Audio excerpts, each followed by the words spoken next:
চিতলমারীতে শিক্ষা প্রতিষ্ঠানে বিনামূল্যে তাল গাছের চারা বিতরণ। বিস্তারিত দেখুন চিতলমারী থেকে অরুণ কুমার সরকারের পাঠানো তথ্য ও ভিডিও চিত্রে।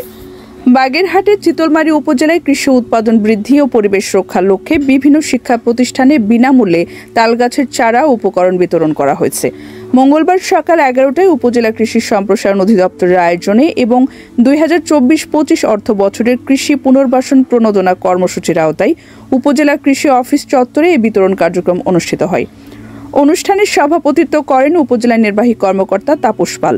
উপস্থিত ছিলেন উপজেলা কৃষি অফিসার কৃষিবিদ মোহাম্মদ সিফাত আল মারুফ, উপজেলা কৃষি সম্প্রসারণ অফিসার মোহাম্মদ হাবিবুর রহমান, উপজেলা মহিলা বিষয়ক অফিসার মোহাম্মদ হাফিজুর রহমান, সমাজসেবা অফিসার মোহাম্মদ সোহেল পারভেজ এবং বিভিন্ন শিক্ষা প্রতিষ্ঠানের শিক্ষকবৃন্দ ও উপসহকারী কৃষি কর্মকর্তারা।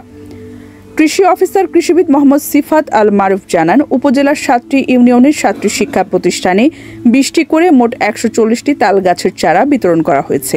এটি একটি পরিবেশ বান্ধব উদ্যোগ। ভবিষ্যতে এর সুফল শিক্ষার্থীরা ও এলাকাবাসী পাবেন।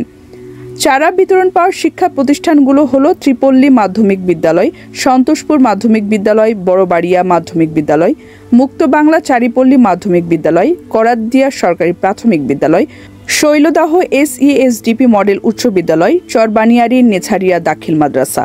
এই উদ্যোগের মাধ্যমে পরিবেশ রক্ষা, প্রাকৃতিক দুর্যোগ প্রশমন এবং শিক্ষার্থীদের মাঝে গাছ লাগানোর আগ্রহ বৃদ্ধির পাশাপাশি ভবিষ্যতে তাল গাছের বহুমুখী ব্যবহার নিশ্চিত করা সম্ভব হবে বলে জানান সংশ্লিষ্টরা।